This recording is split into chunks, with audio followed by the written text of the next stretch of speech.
Muy buenas a todos y todas y bienvenidos a un nuevo vídeo.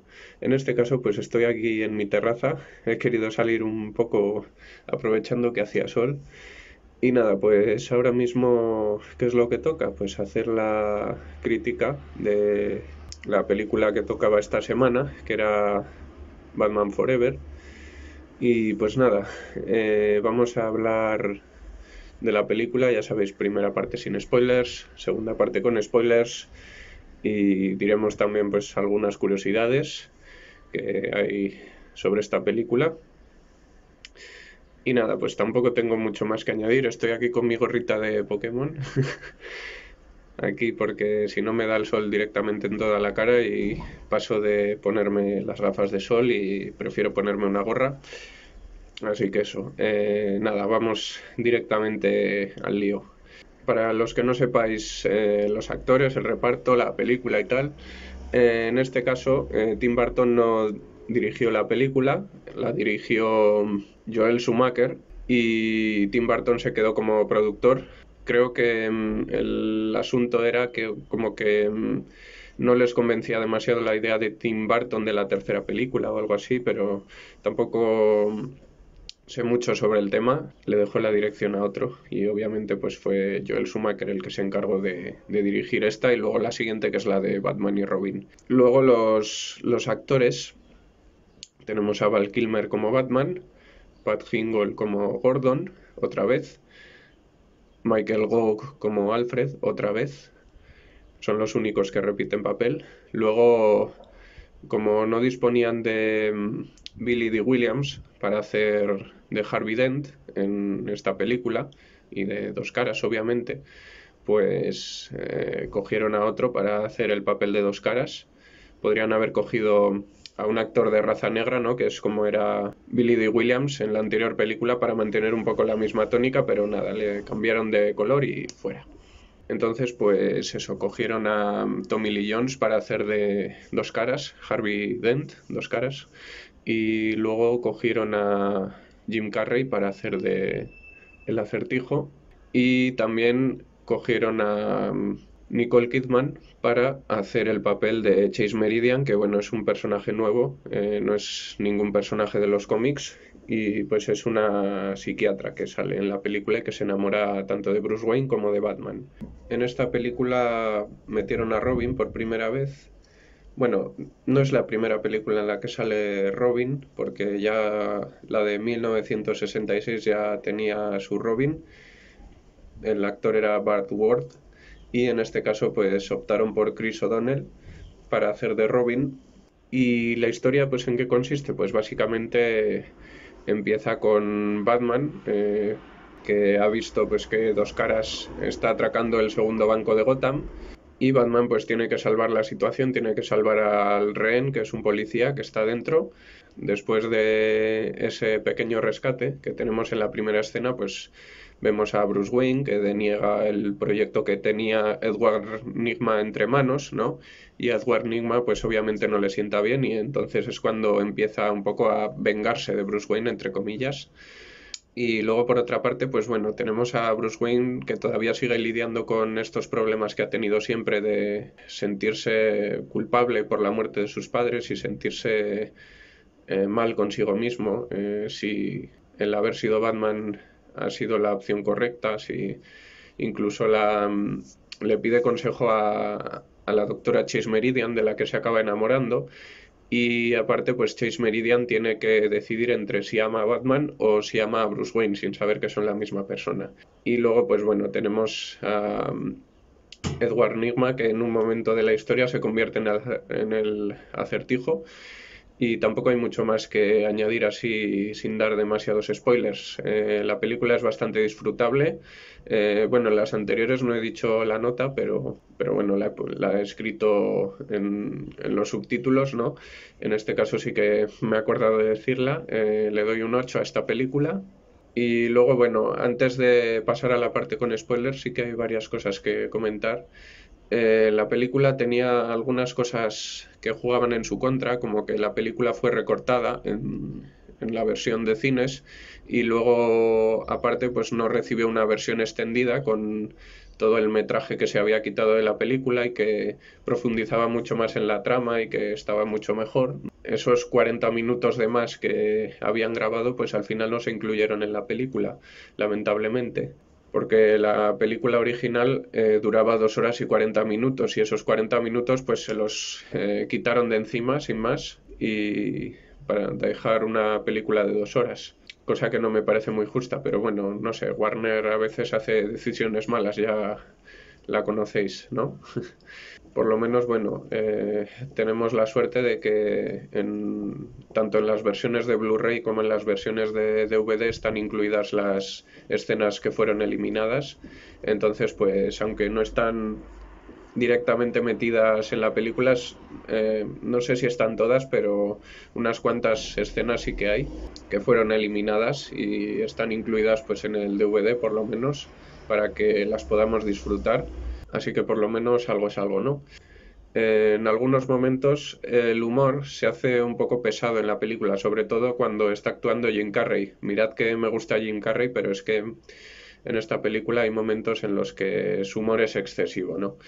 Y quizá pues se os puede hacer pesado, ¿no? Incluso también Dos Caras en esta película hay momentos en los que es demasiado gracioso, es demasiado divertido. En los cómics Dos Caras pues es un villano bastante decidido, bastante serio, ¿no? Y no hace tampoco demasiados chistes.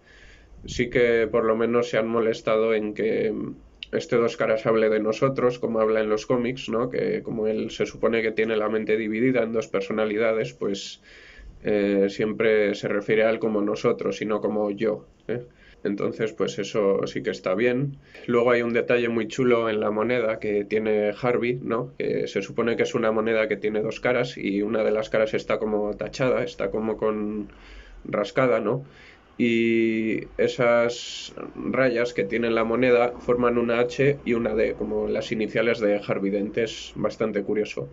Y luego, bueno, ya voy a comentar en la parte con spoilers que hay unas cuantas cosas que quedan un poco sin explicar, que están muy explicadas por encima y que quizá teniendo esa versión extendida, pues que ya he comentado antes, pues hubiera sido mucho mejor y le hubiera dado a la trama pues más tiempo a desarrollarse y más tiempo a explicar todas las cosas mucho mejor, porque hay algunas cosas que quedan ahí un poco colgando y hay otras cosas que te tienes que medio imaginar para poder atar un poco los hilos que quedan ahí un pelín sueltos en la película.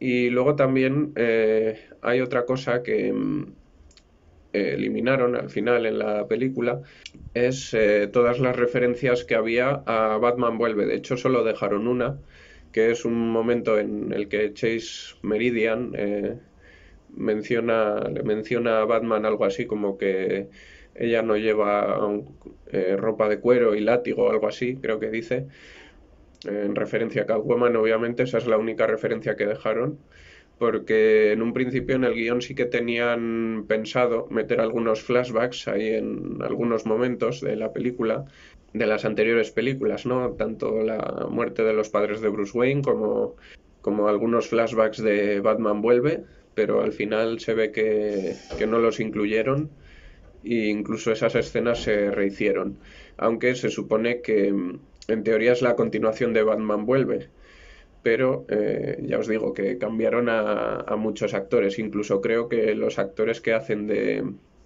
tanto de Bruce Wayne niño como de Thomas y Martha Wayne no son los mismos, entonces pues incluso el asesino creo que es diferente, porque si recordáis en Batman 1989, la noche que mueren Thomas y Martha Wayne, están dos asesinos. Estaba el que se supone que es el Joker, que es el que les mató, ¿no? En Batman 1989.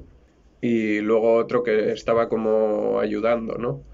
Pero en esta película pues se ve que solo es uno el asesino. Entonces, no sé, hay ciertas cosas que no terminan de encajar bien con lo de las anteriores películas, por así decirlo. Y bien, ¿qué más hay que comentar? Pues nada, sin spoilers tampoco hay mucho más que añadir. Así que eso, espero que veáis la película, que os guste y ahora sí que sí, vamos a pasar a la parte con spoilers.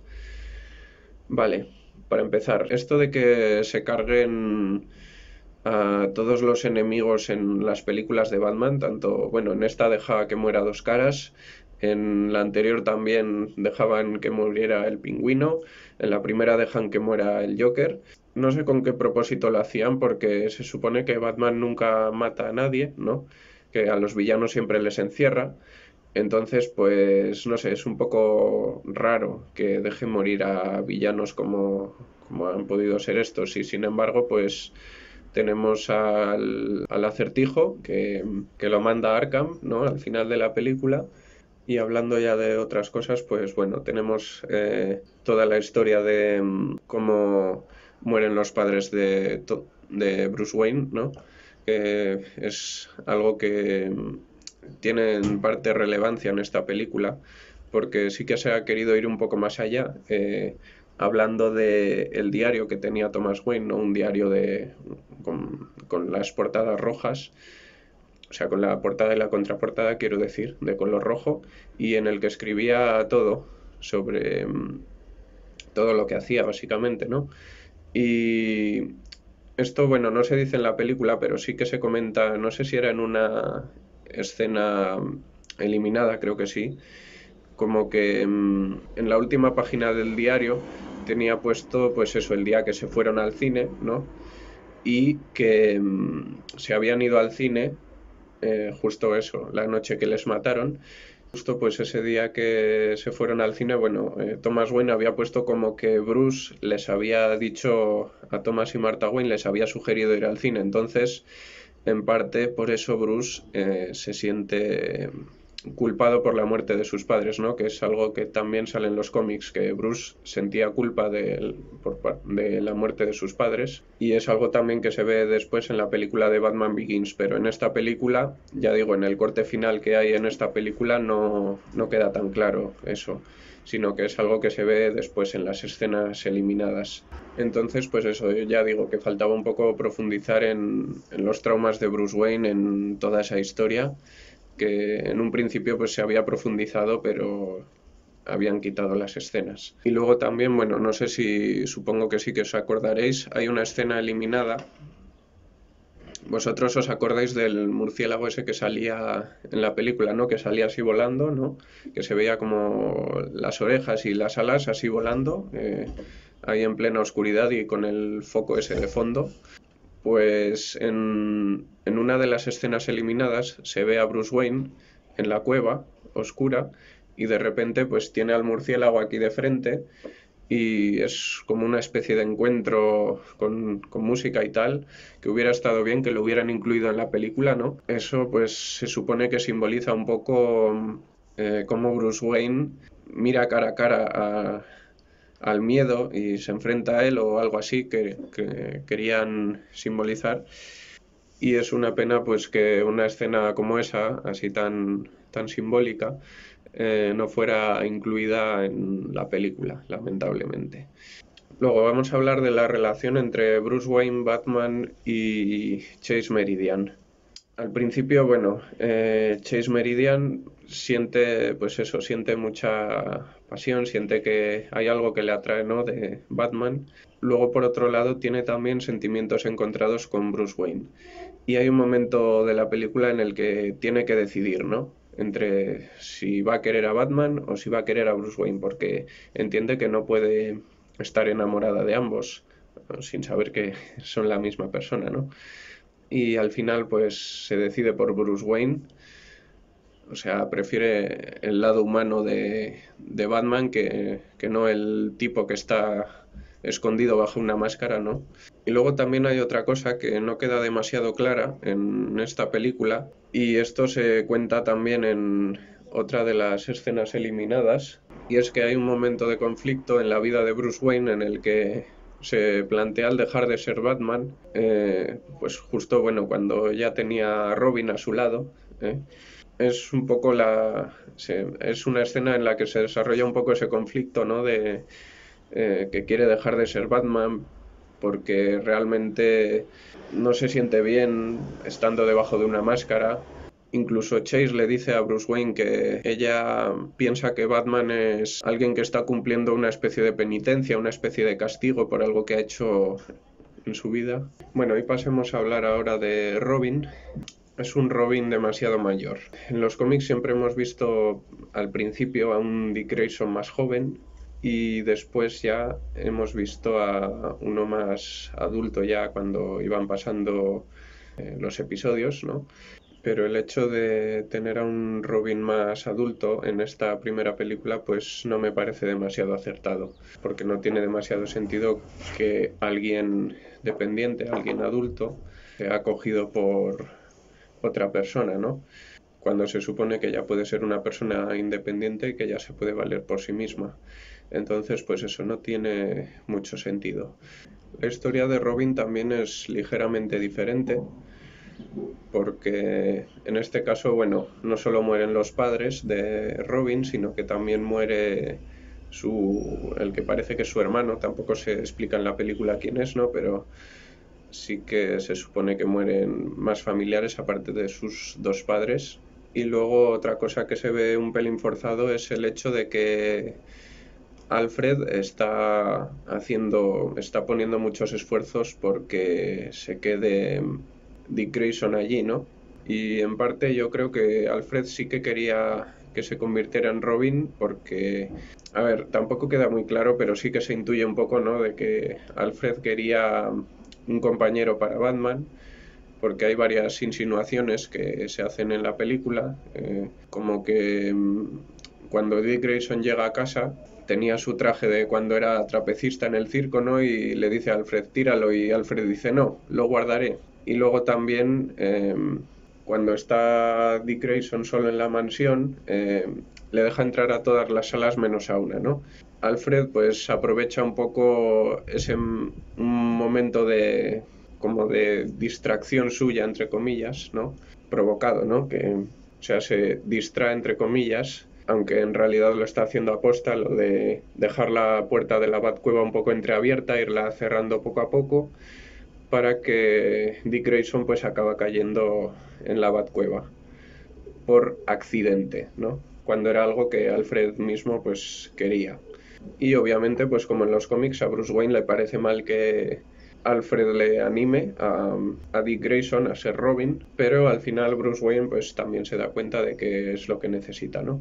Y luego ya el momento final de la película, el momento en el que tanto Dos Caras como el Acertijo, bueno, Enigma, que es como le han llamado en esta película, entran a la mansión Wayne, pues yo esa parte sí que la vi un pelín forzada, porque tenían que conseguir de alguna manera que destrozar, por decirlo de alguna manera, a Bruce Wayne, ¿no? Y destrozar el mundo de Bruce Wayne.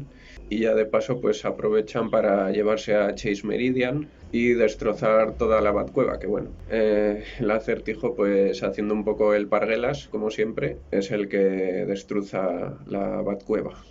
Pero como tenían otra Batcueva debajo de la Batcueva original, tiene Bruce Wayne siempre tiene algunas bajo la manga y se pone otro traje diferente. Gracias a Dios que sin pezones, porque tiene tela el tema de los trajes con pezones. A mí me parece que le hacen bastante feo al traje, aunque tampoco, si no te fijas mucho, tampoco se nota demasiado. Pero es que es inevitable ver los pezones del traje a veces, o sea, y es algo que queda súper ridículo. No sé cómo pudieron aceptar esa idea los diseñadores del traje, cómo le pareció bien al director, no sé, en fin. El traje de Robin es chulo también, salvo por los pezones, obviamente. El director dijo como que le había agregado pezones al traje, bueno, a los dos trajes, porque quería simular un poco lo que son las esculturas de la época griega, ¿no? Que de hecho Gotham en esta película tiene un diseño, muchas estatuas al estilo de como estaban en la antigua Grecia, ¿no? Y pues eso, quería el director simbolizar un poco a todos estos héroes griegos que salían, pues que se les veían los abdominales, se les veían pues eso, los pezones, pero obviamente el tema de agregar a un traje de superhéroe pezones, pues no es plato de buen gusto, obviamente. Luego hay que hablar de los escenarios, están muy bien, los decorados también, el vestuario es fantástico, quitando, bueno, hay por ahí un traje que tiene el Acertijo, que es una malla súper ajustada que queda fatal. A mí me parece que queda incluso ridículo. E incluso también algunos peinados que lleva el Acertijo en algunos momentos de la película también son bastante ridículos. Pero en general el vestuario está bien. Y el maquillaje de Dos Caras también es bastante bueno, la verdad. Es bastante creíble, te crees que tenga la cara quemada. Me dio pena, por cierto, que el origen de Dos Caras simplemente lo explicaran con una escena en plan rápido y sin dar demasiadas explicaciones, porque podrían haber hecho esa escena, la de el origen de Dos Caras, quizá al principio de la película, para entender un poco mejor por qué Dos Caras la tiene jurada con Batman, ¿no? Y luego también hay una escena en la que bueno, es eliminada y que al final no la añadieron porque les pareció demasiado violenta, y es que bueno, al principio de la película iba a empezar con unas imágenes del psiquiátrico de Arkham y van a mostrar a uno de los psiquiatras, el doctor Barton, que sí que sale en la película y es un poco un homenaje a Tim Burton, ¿eh? Y pues eso, resulta que iba a salir el doctor Barton en una escena en la que iba a visitar la celda de Dos Caras y Dos Caras había escapado y ponía pues eso en un mensaje con sangre como que iba a atrapar a Batman o algo así, ¿no? Que se lo iba a cargar, básicamente. Y es una escena que eliminaron y que no pusieron en la película al final.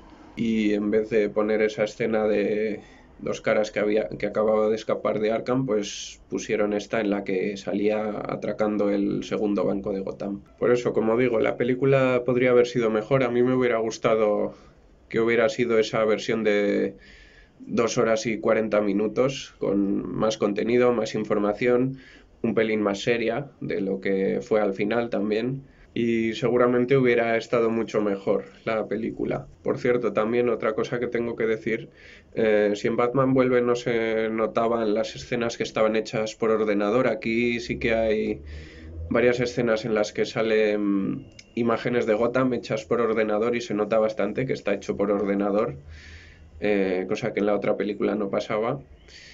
Y da un poco de lástima el tema de los efectos especiales. Eran incluso más creíbles en las dos películas anteriores. O por lo menos si había algún efecto de ordenador, pues no se notaba tanto como en esta, ¿no? No cantaba tanto. La música, la verdad es que está bastante bien, pero para mí no supera la de Danny Elfman. A mí me hubiera encantado que hubiera seguido Danny Elfman haciendo música para esta película, pero al parecer pues no hubo oportunidad. Pero bueno, la música está bien, es disfrutable, bastante correcta, yo creo, para la película que nos querían enseñar. Y luego sí que hay momentos en la película en los que hay sonidos como de dibujos animados, ¿no? Los típicos sonidos que ponen de golpes y de, pues eso, los típicos sonidos de onomatopeya que ponen en dibujos animados, ¿no? Que esos también sobraban un poco en esta película. Yo creo que necesita efectos de sonido reales, sino efectos de sonido de dibujos animados, porque no es una película de dibujos. Como ya he dicho, el tema de caricaturizar a algunos personajes, tanto pues eso, que parecen salidos de una película de dibujos animados, como algunos momentos Dos Caras y como en algunos momentos el Acertijo. No hay nada más que comentar de esta película, ya está todo dicho, ya está todo contado, todo lo que quería decir. Y nada, pues podéis ponerme vuestra valoración de Batman Forever en los comentarios. Podéis ponerme lo que pensáis de esta película, si os gustó, si no os gustó, si queréis que siga con esta serie, con Batman y Robin y después ya con las películas de Nolan, ¿eh? Espero que os haya gustado este vídeo. Podéis dejar un like si os apetece. Si no os apetece, pues no. Y nos vemos en futuros vídeos.